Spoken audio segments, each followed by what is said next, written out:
Praise the lord. దేవుని కృప మీ అందరికీ తోడైండను గాక. God bless you all.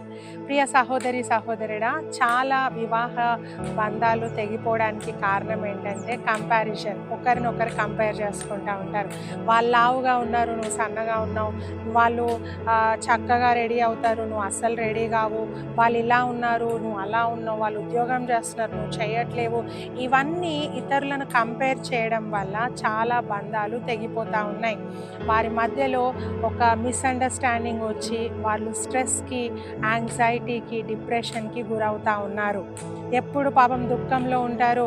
అయ్యో నా భర్త నన్ను ఎంకరేజ్ చేయడు, అయ్యో నా భార్య నన్ను ఎంకరేజ్ చేయదు అని చెప్పుకోలేరు, కానీ వాళ్ళు ఒక బాధలో మిగిలిపోతూ ఉంటారు. సో ప్రియ సహోదరి సహోదరుడా, మనం ఎప్పుడు కూడా ఇతరులతో ఏది కంపేర్ చేయొద్దు. మనందరికీ దేవుడు వ్యక్తిగతంగా ఒక్కొక్కరికి ప్రత్యేకమైన గుణాన్ని, స్వభావాన్ని ఆయన ఇచ్చాడు. అంతరంగ స్వభావం చాలా ప్రాముఖ్యమైంది. బయటికి ఎలా కనిపిస్తున్నాం అనేది ముఖ్యమైనది కాదు, కానీ అంతరంగంలో ఉన్న స్వభావము, నీ ప్రేమ, నీ మృదువైన స్వభావము చాలా ప్రాముఖ్యమైంది కదా. వాక్యం చెప్తా ఉంది, ఇతరులు నీకు ఏం చేయాలని కోరుకుంటా ఉన్నావో అదే నువ్వు వేరే వాళ్ళకు చేయని. ఎవరు కూడా మనల్ని డిస్రెస్పెక్ట్గా మాట్లాడడం మనకి ఇష్టం ఉండదు, మనల్ని అవమానపరచడం మనకి ఇష్టం ఉండదు. కాబట్టి మనం కూడా మన లైఫ్ పార్ట్నర్ని అవమానపరచవద్దు. ఇతరులతో మనల్ని కంపేర్ చేస్తే మనకి ఇష్టం ఉండదు. సో మనం కూడా మన లైఫ్ పార్ట్నర్ని ఇతరులతో కంపేర్ చేయొద్దు. ఇతరులు మనల్ని ఎక్కిరిస్తే మనకి ఇష్టం ఉండదు. సో నువ్వు కూడా నీ లైఫ్ పార్ట్నర్ని ఎక్కిరించొద్దు. నువ్వు ఎక్కిరిస్తూ, నువ్వు కంపేర్ చేస్తూ, నువ్వు క్రిటిసైజ్ చేస్తూ నిన్నెవ్వరు చేయొద్దంటే అది చాలా పొరపాటు.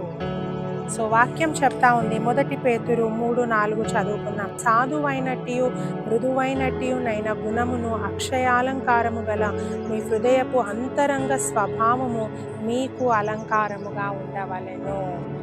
సో ఏది మనకు అలంకారంగా ఉండాలంటే మృదువైన స్వభావము, సాధువైన స్వభావము మనం కలిగి ఉన్నప్పుడు మనం బయటికి ఏ విధంగా ఉన్నా, పొట్టిగా ఉన్నా, పొడవుగా ఉన్నా, లావుగా ఉన్నా, సన్నగా ఉన్నా, ఎలా ఉన్నా కూడా మన అంతరంగ స్వభావం చక్కగా ఉంటే ఆటోమేటిక్గా బయటికి చాలా అందంగా కనిపిస్తాము.